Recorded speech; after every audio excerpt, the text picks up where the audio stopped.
أشرف الأنبياء والمرسلين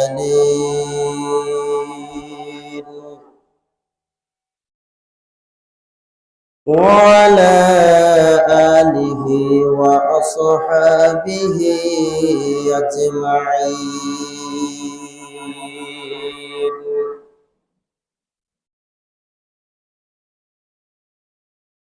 الصلاة والسلام عليك يا رسول الله. الصلاة والسلام عليك يا حبيب الله. الصلاة والسلام عليك يا رحمة للعالمين.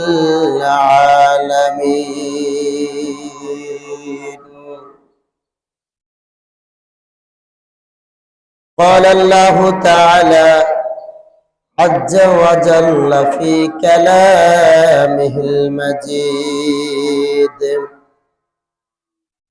والفرقانه الحميد.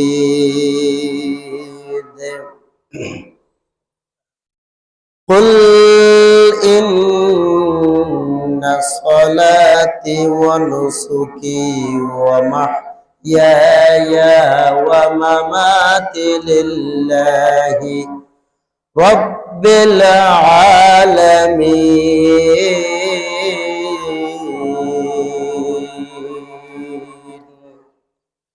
صدق الله العظيم. قال سمعت النبي صلى الله عليه وسلم يخطب فقال إن أول ما نبدأ من يومنا نصلي ثم نرجع فننحر فمن فعل فقد أصاب سنتنا أو قام عليه الصلاة والسلام. إن الله وملائكته يصلون على النبي يا أيها الذين آمنوا صلوا عليه وسلموا تسليما. اللهم صل على مولانا محمد وعلى آل سيدنا مولانا محمد. मेरा दिल तरफ रहा है, मेरा जल रहा है सीना, ये दवा वही मिलेगी मुझे ले चलो मदीना. अल्लाहुम्मा सल्ले अला सय्यिदिना मौलाना मुहम्मद वाला आले सय्यिदिना मौलाना मुहम्मद. ला इलाहा इल्लल्लाह, ला इलाहा इल्लल्लाह, ला इलाहा নেই কোনো মাবুদ আল্লাহ ছাড়া, নেই কোনো মাবুদ আল্লাহ ছাড়া।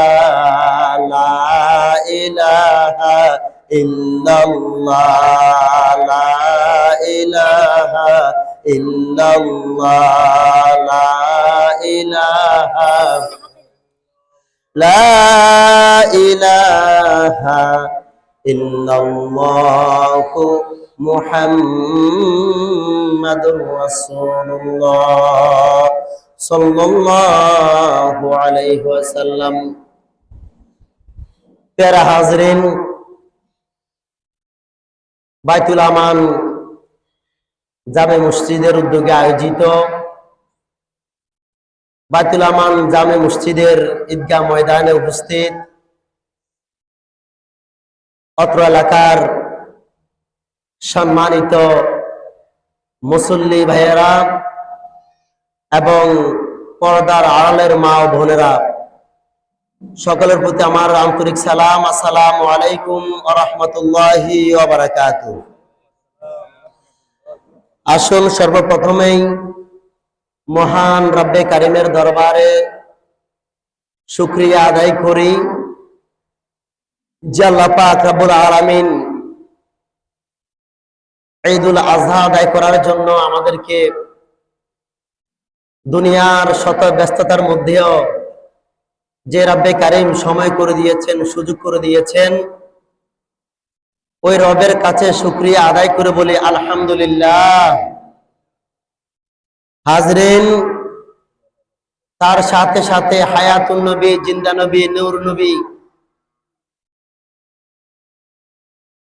ফুলসেরাতের মিজানের সর্ব অবস্থায় যিনি, যে নবী এতিম উম্মতের জন্য কাঁদবেন, যে নবী এখনো সবুজ গম্বুজের নিচে শুয়ে শুয়ে রব্বি হাবলি ইয়া উম্মতি বলে যে নবী আল্লাহর দরবারে কাঁদেন, ওই নবীর শানে, তাজিমে, সম্মানে আমরা একবার সালাতু সালাম প্রেরণ করে বলি সাল্লাল্লাহু আলাইহি ওয়াসাল্লাম।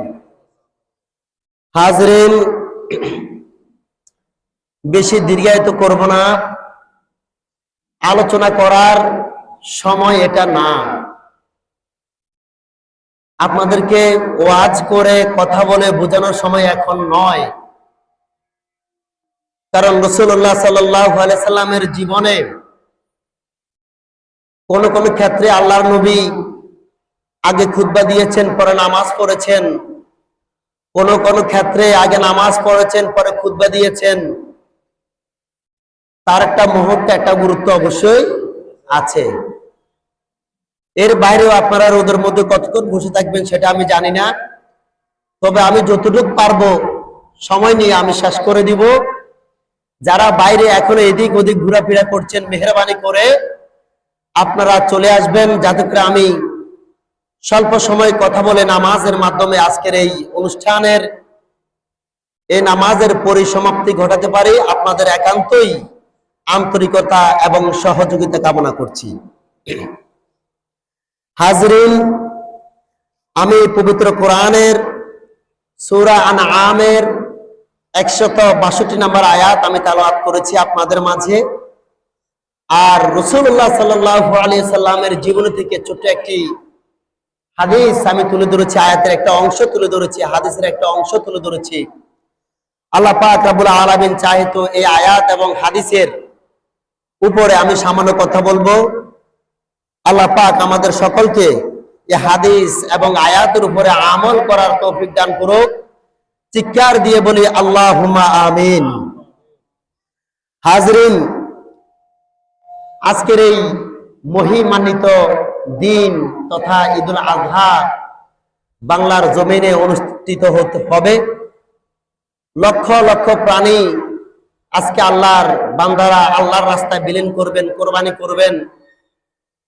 এই কোরবানি কতটুকু গুরুত্বপূর্ণ, আমাদের উপকারে আসবে কিনা, এই ব্যাপারে আমরা সংক্ষিপ্তভাবে আলোকপাত করব।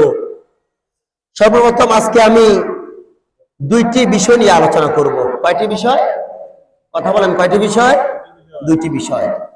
এক হচ্ছে, আজকে আমরা যেই মসজিদ থেকে বের হয়ে যে খোলা আসমানের নিচে যে বসেছি,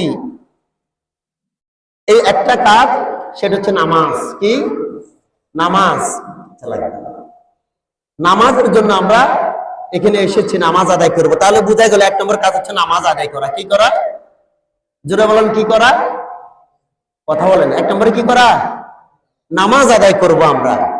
2, নামাজের পরে আমরা কোরবানি করব। এই দুইটা বিষয় নিয়ে আমি কথা বলবো। এই দুইটা বিষয় নিয়ে কথা বলে আজকের অনুষ্ঠান শেষ করব। যারা পিছনে আছেন আপনারা সামনে চলে আসেন।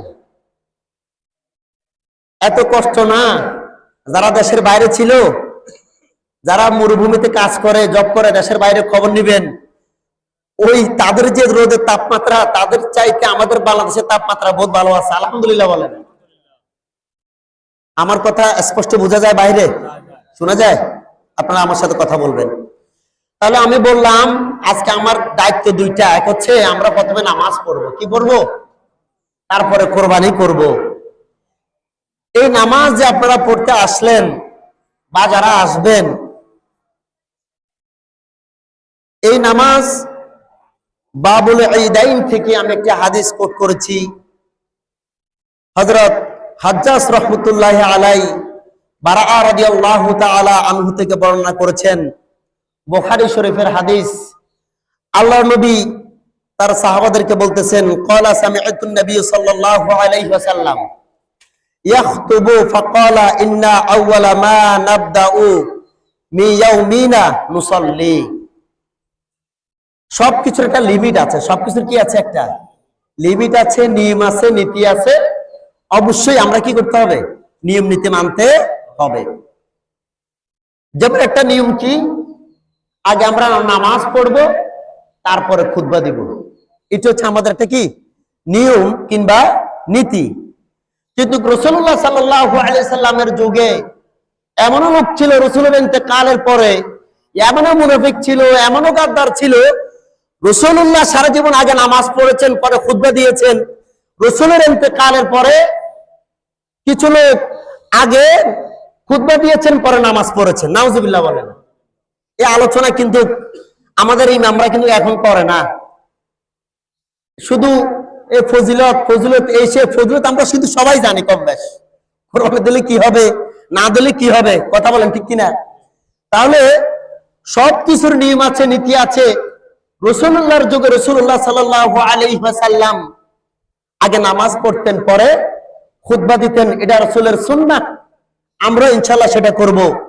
কিন্তু আমার কেমন জানি ভয় হয়, রাসূলুল্লাহর যুগে রাসূলের ইন্তেকালের পরে যদি রাসূলের সুন্নতকে বাদ দিয়ে কেউ যদি আগে খুতবা পড়ে ফেলে, পরে নামাজ পড়ে, ওই যুগে যদি হতে পারে, তাহলে এই যুগে হওয়ার সম্ভাবনা আছে না নাই? আছে।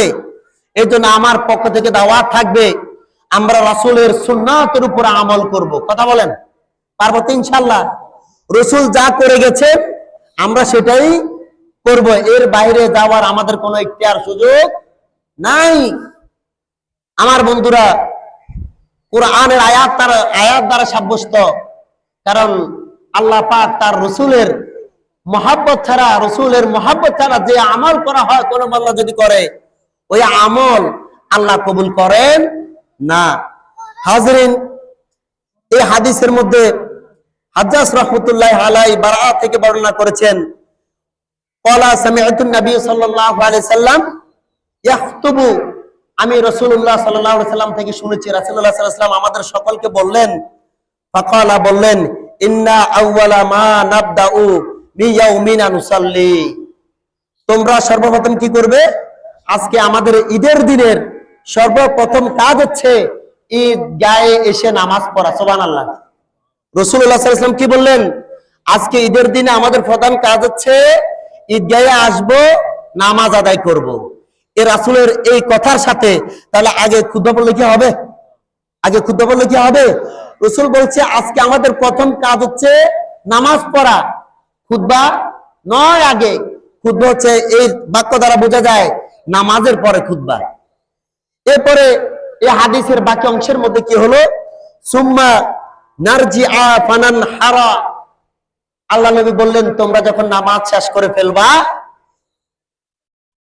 নারজিআ, তোমরা ফিরে যাবে, রজাআ থেকে নারজিআ, তোমরা ফিরে যাবে, ফানানহারা, আর পশু কুরবানি করবে। তাহলে এই বাকি অংশের মধ্যে বোঝা যায় আগে নামাজ, তারপরে কি? পশু কুরবানি। কেউ যদি নামাজ না পড়ে কোরবানি করে ফেলে, তার কোরবানি হবে না, আল্লাহর সন্তুষ্টি হাসিল করা যাবে না। তার মানে বোঝা গেল আগে নামাজ, তারপরে আমরা যাব, এরপরে কি করব? পশু কুরবানি করব। সর্বশেষ যে বাক্য হাদিসের, আল্লাহ বললেন, ফামান ফাআলা ফাকাদ আসাবা সুন্নাতানা। রাওয়াহুল বুখারী।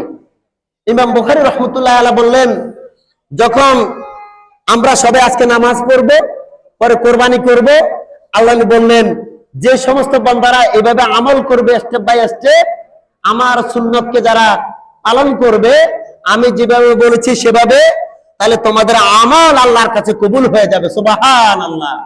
তাহলে আমরা আজকের এই হাদিস থেকে শিখলাম, প্রথমে আমরা নামাজ পড়ব, তারপরে আমরা পশু কোরবানি করব, এরপরে বাকি যে কাজগুলো আছে আমরা ধীরে ধীরে সেগুলো শেষ করব। কথা বুঝতে পেরেছেন আমার? তাহলে আজকের পর থেকে আমি থাকি বা না থাকি, যতদিন আপনাদের এখানে ইমাম সাহেব আসবে, খতিব সাহেব আসবে, কেউ যদি বলে না আগে খুতবা পরে নামাজ, আমরা কোনোদিন মানতে পারবো? মানতে পারবো? পারবো না। রাসূলুল্লাহ সাল্লাল্লাহু আলাইহি ওয়াসাল্লাম ইন্তেকালের পরে যে ব্যক্তি খুতবার আগে, নামাজের আগে খুতবা পড়তে গেলেন, রাসূল একজন সাহাবী তার পিছন থেকে টেনে ধরেছেন। হাদিসের মধ্যে আসছে কাপড় খুলে দেওয়ার পরেও ওই নেমুক হারাম ওই ব্যক্তি নামাজের আগে খুতবা পড়ছে। নাউজুবিল্লাহ বলেন। তাহলে আমরা এটা করতে পারি না। আমার বন্ধুগণ, তাহলে এই হাদিস থেকে স্পষ্ট বুঝতে পারলাম আমাদেরকে ঈদের দিনে সর্বপ্রথম যে কাজ করতে হবে, না খেয়ে এসে খালি পেটে এসে নামাজ আদায় করতে হবে আমাদেরকে। এটা আপনারা মনে রাখবেন। এরপরে রাসূলুল্লাহ সাল্লাল্লাহু আলাইহি সাল্লাম ইব্রাহিম ইবনু মুনজির রাহমাতুল্লাহি আলাইহি আব্দুল্লাহ ইবনে ওমর থেকে আরেকটি হাদিস বর্ণনা করেছেন যে এই যে নামাজের আগে খুতবা আদায় করা সুন্নাহ বিরোধিতা যে করছে তার কথা আমি বলেছি, কিন্তু আন্না রাসূলুল্লাহ সাল্লাল্লাহু আলাইহি ওয়াসাল্লাম কানা ইউসাল্লি ফিল আযহা ওয়াল ফিত্রি সুম্মা ইয়াখতুবু বাদা সালাত। এই খুতবার ব্যাপারে একটা হাদিস চলে আসছে যে রাসূলুল্লাহ সাল্লাল্লাহু আলাইহি ওয়াসাল্লাম বলেন, কানা ইউসাল্লি, তোমরা অবশ্যই নামাজ পড়বা। রাসূল ইসলাম নামাজ পড়তেন, কানা ইউসাল্লি, রাসূল ইসলাম নামাজ পড়তেন ফিল আযহা ওয়াল ফিত্র, ঈদুল ফিতরের এবং ঈদুল আযহা, এই দুইটা নামাজ আল্লাহর নবী পড়তেন। তারপরে সুম্মা ইয়াখতুবু বাদা সালাত, নামাজের পরে, বাদা মানে পরে, সালাত মানে নামাজের পরে, সুম্মা ইয়াখতুবু, আল্লাহর নবী খুতবা দিতেন। আল্লাহর নবী কি দিতেন? অর্থাৎ নামাজের পরে যে আরবি খুতবা সেটা নামাজের পরে আল্লাহর নবী দিতেন। আমার ভাইরা, আল্লাহর নবী সাল্লাল্লাহু আলাইহি ওয়াসাল্লাম সবকিছু যদি সুন্দরভাবে আমরা আদায় করি, রাসূলের সুন্নাহ যদি মানি, রাসূলের এই হাদিসগুলো যদি আমরা ফলো করি, তাহলে এর যা যা আল্লাহ দিবেন কি দিবেন না? কথা বলেন, আল্লাহর ফলাফল দিবেন না? আল্লাহ ভালো রেজাল্ট আমাদেরকে দিবেন।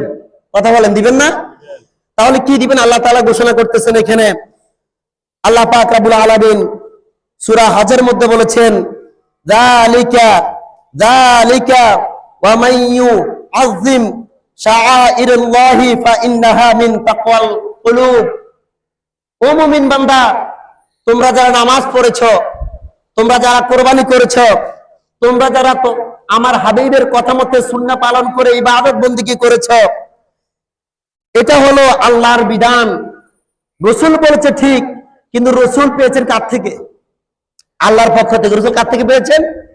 আল্লাহর পক্ষ থেকে পেয়েছেন, আর সেটা আমাদেরকে দিয়েছেন। তা আল্লাহই বলে দিচ্ছেন এটা হচ্ছে আমার বিধান, আর এগুলো হচ্ছে আমার নিদর্শন। যারা এই সমস্ত নিদর্শনকে সম্মান করলো, যারা এই নিদর্শন সমূহকে কি করলো? সম্মান করলো। ইব্রাহিম আলাইহিস সালামের কোরবানি আমরা আজকে পালন করব, তাহলে এটা আল্লাহর নিদর্শনকে যারা কোরবানি দিচ্ছেন তারা কি করলেন? ইব্রাহিম আলাইহিস সালাম নিদর্শনকে সম্মান করলেন না? তাহলে এটা আল্লাহ বলতেছেন, যারা এই সমস্ত নিদর্শনকে সম্মান করবে তারা আমার কথা মানতেছে না, বড়জোর সেটা হচ্ছে আপনাদের ঈমান শক্ত আছে বিদায়, আপনাদের তাকওয়া শক্ত আছে বিদায়, মজবুত আছে, এই জন্য আপনারা কি করতেছেন? এই নিদর্শনগুলোকে সম্মান করতেছেন। সুবহানাল্লাহ বলেন। এই যে কষ্ট করে এখানে রোদের মধ্যে বসছেন, আল্লাহ বলতেছেন এটা আমার নিদর্শন। তাহলে এই যে নামাজ, এটা রাসূলের নিদর্শন। এই যে সেজদা, এটা ইব্রাহিম আলাইহিস সালামের নিদর্শন। আল্লাহ বলতেছেন এই নিদর্শনকে যারা সম্মান করলো তারা আসলেই তাকওয়াবান। সুবহানাল্লাহ বলেন। তার মানে বুঝা গেল আমরা যারা এখানে বসেছি, আমরা কি তাকওয়াবান, আল্লাহর নিকটবর্তী, আল্লাহর খুব মুহাব্বতের মানুষ হতে পেরেছি। আলহামদুলিল্লাহ বলেন। এটা আমার কথা না কোরআনের কথা? জোরে বলেন কার কথা? জোরে বলেন কার কথা? তাহলে এই যে রোদের মধ্যে বসলেন, কোরবানি দিবেন, নামাজ পড়লেন, জুমা পড়লেন, ইব্রাহিম সালামের কথা শুনলেন, নবীজির কথা শুনলেন, আল্লাহর এই নিদর্শন গুলিকে সম্মান করলেন। আল্লাহ নবী বললেন এটা তোমরা করো নাই, তোমাদের খোদা বিরুতা, তোমাদের তাকওয়া তোমাদেরকে এগুলো করার সুযোগ করে দিয়েছে। সুবহানাল্লাহ। আমার বন্ধুরা,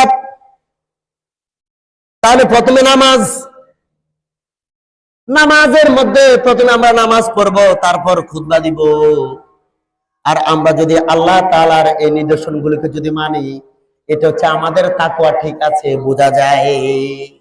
মানে আমাদের পরীক্ষা, আমরা এই পর্যন্ত মোটামুটি ফার্স্ট মুসলমান হিসাবে, আল্লাহর খুব কাছের মানুষ হিসাবে আমরা এখন পর্যন্ত আছি। কথা বলেন ঠিক কিনা? এরপরে আসেন 2 নম্বরে যে কথা বলার ছিল আমার, তা হলো আজকের এই যে দিনকে কেন্দ্র করে আমরা নামাজ আদায় করব, সেটা হলো ঈদুল আজহার নামাজ। এই নামাজের পরে আমরা দ্বিতীয় কাজ হচ্ছে কোরবানি করা। কি করা? দ্বিতীয় কাজ কি? কোরবানি। কথা বল, দ্বিতীয় কাজ কি? কোরবানি। এই কোরবানি প্রত্যেক যুগে যুগে ছিল, প্রত্যেক নবীর জামানার মধ্যে ছিল। আদম থেকে শুরু করে ঈসা রুহুল্লাহ পর্যন্ত প্রত্যেক সম্প্রদায়ের উপরে আল্লাহ তাআলা এই কোরবানি বিধান চালু করে দিয়েছেন। শুধু আমাদের উপর করছেন সেটা নয়, বড়জোর পৃথিবীর শুরু থেকে কিয়ামত পর্যন্ত সর্বশেষ নবী আমাদের নবী সহ যারা এসেছেন এই পর্যন্ত সকল সম্প্রদায়ের উপরে আল্লাহ তাআলা এই কোরবানি, পশু জবাই এর বিধান কি করেছেন? চালু করেছেন। আমার বন্ধুরা, আল্লাহ নবী সাল্লাল্লাহু আলাইহি ওয়াসাল্লাম মা ফাতেমাকে ডাক দিয়ে বলেছে, ফাতেমা, পশুর কোরবানির দিকে তুমি গুরুত্ব দাও, পশুর কোরবানির দিকে গুরুত্ব দাও। মা ফাতেমাকে ডাক দিলেন। তো মা ফাতেমা আসলেন। আসার পরে ফাতেমা রাদিয়াল্লাহু তাআলা আনহা, তার আব্বাজান আমাদের নবীকে জিজ্ঞেস করলেন, বাবা, এত গুরুত্ব কেন এই পশু জবাইয়ের মধ্যে আমরা দিব?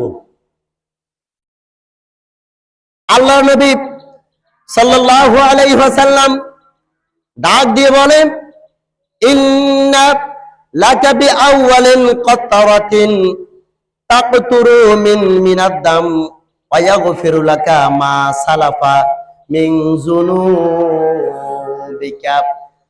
ফাতেমা, তুমি কোরবানি দিবে এই জন্য, পশুর দিকে নজর দিবে এই জন্য।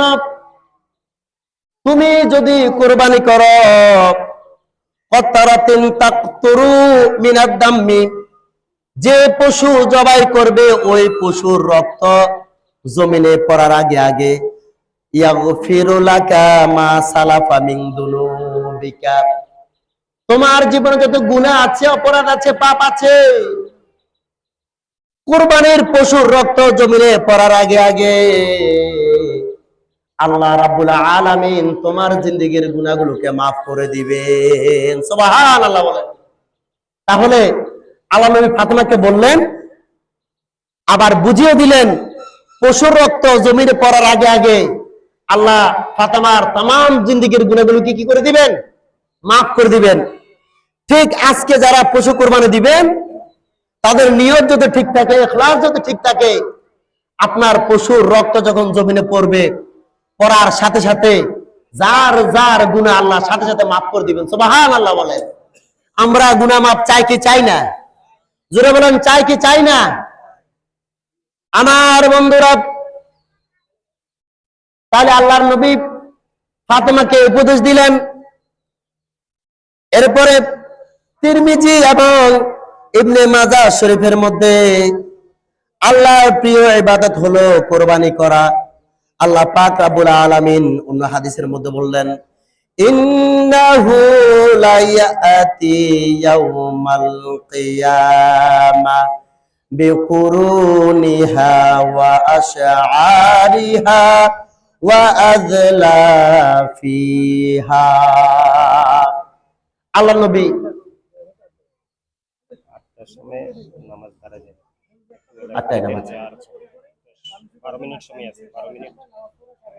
আর 10 থেকে 12 মিনিট পরে নামাজ দাঁড়িয়ে যাবে। যারা এখনো আসেন নাই, ঘুরে ফিরে করছেন, মেহরবানি করে সকালে চলে আসবেন।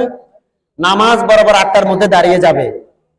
পরে কমিটির লোক এটা করছে, সভাপতি ওইটা করছে, জানায় নাই, বলে না, এটা বলিয়েন না, এটা তহমত দেওয়া হয়ে যাবে, অমত দেওয়া হয়ে যাবে। এর জন্য যারা এখনো আছেন, মেহরবানি করে যে যেখানে আছেন চলে আসেন। তাহলে একটু খেয়াল করবেন, এক হাদিসের মধ্যে আমরা পেলাম পশুর রক্ত জমিনে পড়ার আগে আগে বান্দার গুনাহ কি হয়ে যাবে? মাফ হয়ে যাবে। আরেক হাদিসের মধ্যে আসছে, ইবনে মাজাহ শরীফের হাদিস এবং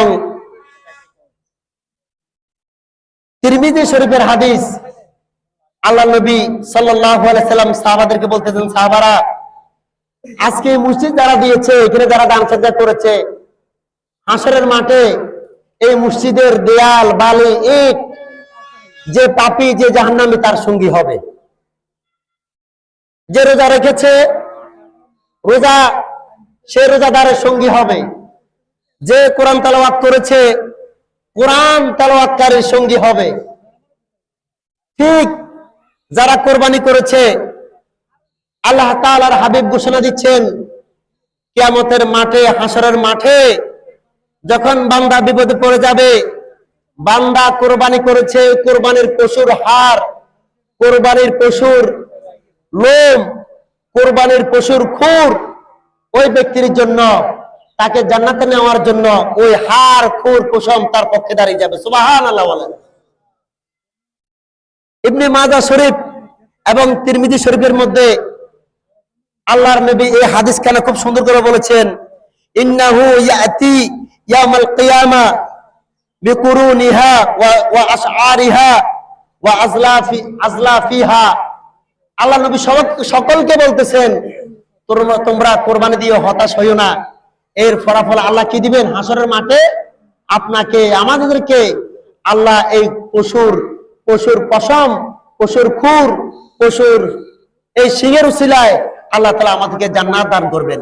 আল্লাহ পাক আমাদের সকলকে প্রত্যেক বছর কোরবানি করার তৌফিক দান করুক। সকলে বলে আল্লাহুম্মা আমিন। আমার বন্ধুরা, এই সমস্ত সওয়াব, এই সমস্ত আমল আল্লাহ তাআলা আমাদেরকে উপহার দিয়েছেন। আল্লাহ পাক রব্বুল আলামিন এরপর যখন পশুরা কোরবানি দিব, গোশতগুলোকে আমরা 3 ভাগে ভাগ করি। কয় ভাগে করি? 3 ভাগ করি। নিজের জন্য, আত্মীয় স্বজনের জন্য, আর এলাকা যারা গরিব অসহায় আছে তাদের জন্য। আমার বন্ধুরা, এখনকার ফ্রিজের যুগের মধ্যে ফ্রিজ কিনা হয় লক্ষ লক্ষ টাকা দিয়ে, কিনে অনেকে কোরবানি দেয়, দিয়ে ফ্রিজের মধ্যে অনেক বস্তু রেখে দেয়। কথা বলেন, রাখে কি রাখে না? রাসূলের যুগে হযরতে আয়েশা সিদ্দিকা রাদিয়াল্লাহু তাআলা আনহা কিছু গোশত লবণ মেখে রেখে দিলেন। লবণ মেখে, যারা পুরো আছে তারা বলতে পারবেন, আগে গোশত রাখা হতো লবণ দিয়া। এখনো গরুর চামড়া লবণ দিয়ে কি করা হয়? সংগ্রহ করা হয়, যাতে করে না পচে, নষ্ট না হয়। ফ্রিজ তো এখনো না আসছে, আগে তো ছিল না। তো রাসূলুল্লাহ সাল্লাল্লাহু আলাইহি সাল্লামের জামানায় আয়েশা, সম্ভবত মা ফাতেমা হতে পারে, দুজনের একজন হবেন, কিছু গোশত কি করলেন? লবণ মেখে রেখে দিলেন। আল্লাহর নবীর কাছে এই খবরটা গেল। যাওয়ার পরে আল্লাহ নবী বললেন, 3 দিন পরে এই গোশত ফাতেমা তুমি আর খাবে না, এটা ছুবে না, হাত দিবে না। আমার উপর রাগ করিয়ে না, বলবেন যে আজকে হুজুর কি ফতোয়া দিল। তাহলে রাসূলুল্লাহ সাল্লাল্লাহু আলাইহি যুগে গোশতের মধ্যে লবণ দিয়ে মাখিয়ে রাখার পরে রাসূলের কাছে যখন গেল, আল্লাহ নবী বলল, 3 দিন পরে তোমরা এটা আর খাবে না। আল্লাহ নবীর উদ্দেশ্য এখানে খারাপ ছিল না। খাবে না তারা বুঝিয়েছেন যে এই যে গোশত তোমরা ফ্রিজের মধ্যে রেখে দিলা, আল্লাহ না করে তোমার নিয়ত যদি খারাপ হয়ে যায়, তাহলে এটার কারণে তোমার কোরবান কি হয়ে গেল? নষ্ট হয়ে গেল। বড় জোর আল্লাহ নবী